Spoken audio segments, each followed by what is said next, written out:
Alright, we have our 20 bluegills, our paper to fillet on top of, and then our bag to discard, and our small bowl of water.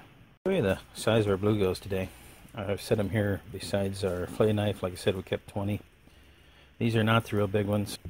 They're probably running somewhere between 1/2 and 3/4 of a pound. They're nice, good eating size. Now you notice on these bluegills, these are all males. So you can tell by how dark the breasts of these fish are. It can be a little lighter also. But when it's yellow, those are the females. When we're fishing for bluegills and they're starting to come on the beds, I do not keep any females. I will keep the males. You catch a male, another male will come in and make the bed for her, or if she's already laid her eggs, another male will come in and protect that bed for her.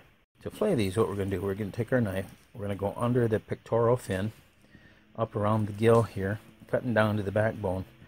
Then we're going to take our knife and we're going to come back down here against the dorsal and go in and fillet this fish. So again, take your knife, come under the pectoral fin, up around the gill, and to the dorsal fin top, and right down the dorsal fin to the tail. And take our fillet knife and go under the pectoral fin, right up along the gill here, right up to the top of the dorsal fin. Take the tip of your knife, go right down to the tail. Follow. Now right here you have some cartilage. You cut right through that. That doesn't matter, that will fry right up. Go down that rib cage. As soon as you're done with rib cage, you want to cut back down.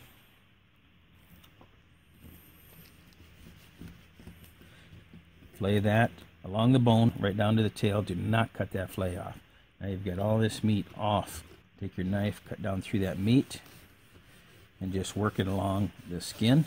And now you got a nice fish fillet that will fry up real nice. On the other side, same thing, under the pectoral fin, up to the top of the head, down the dorsal fin. Pick that fillet up, and follow the bone, head up over the rib cage.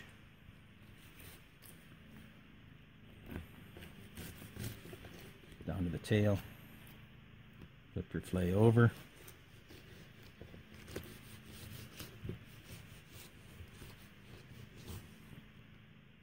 another nice bluegill fillet there. Take your remains, throw them in your paper bag, and that's a process using a fillet knife to fillet panfish. Alright, to fillet any panfish, what we want to do is take our fillet knife and go under the pectoral fin, right up along the gill here, the top of the head where the dorsal fin starts. Then we'll take the tip of our blade and we'll come right down that dorsal fin, following the bone, the backbone, right down to the tail. Once done that, flip up the corner of the fillet at the top of the dorsal fin, go into the rib cage, and start to fillet right up over the top of that rib cage. Once you got over the top of that, come right down it, go down to the bone, come right to the tail. When you're at the tail, stop. Do not cut that off.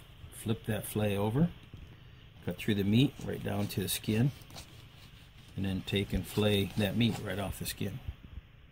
Now there you have a nice chunk of bluegill meat, no bones and no skin on there. Again, under the pectoral fin, right up along the gill to the top of the head, right down the dorsal fin to the tail. Start at the top, and you can feel the bones in there, the rib cage. Go right to that rib cage, come right up over the top of it. Now there is some cartilage there at the top of the rib cage. Flip your fillet over, and then just fillet that meat right off the skin. Take your remains of your bluegill, and you want to put it in your paper bag. Now you'll bury that as soon as you're done, or you can freeze that and throw that away later. Now the big secret to filleting panfish, bass, walleye, bluegills, is in the fillet knife. You want a real sharp blade when you're filleting fish. If it gets dull, then you're pushing through the meat instead of slicing through it.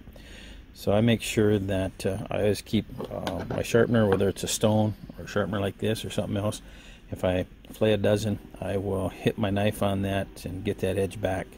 But again, a good sharp fillet knife is what you want, and it makes it so much easier to fillet fish. Now, in filleting bluegills, panfish, walleyes, bass, why do I use a newspaper? One, the fish is wet and slimy, so it helps keep the table a little bit clean.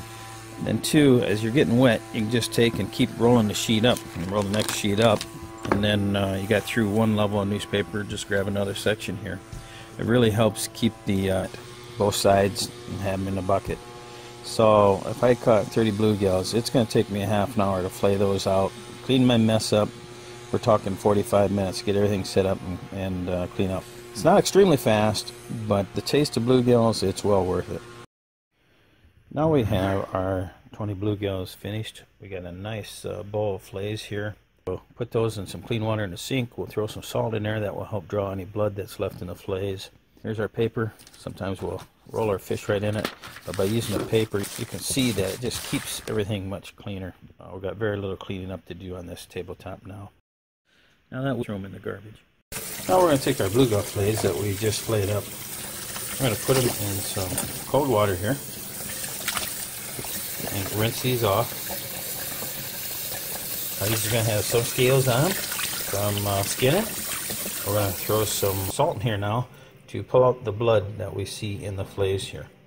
Now these fillets here, also when we go to cook these, we'll cut these into two pieces. Now you can pan fry this in one piece. That'd be great. We like to deep fry ours, and we will air dry them, and then we will soak them into buttermilk. You can also use sour milk, so just take some regular milk, put some vinegar in it, and sour it up a little bit. Roll that in flour, and then drop it in the deep fryer. And again, just bite sizes. So this would go into two pieces, maybe even three if these fillets are big enough. I've got a video on morel mushrooms. We just found some here this week. We do the same thing when we clean them, put them in fresh water. I do 3 tubs of fresh water to get everything out. Throw some salt in them like that to draw all the bugs out of the morels. So we're going to get these ready. We'll freeze some of them, and the rest we will fry up tonight with some morel mushrooms. This will make an incredible meal.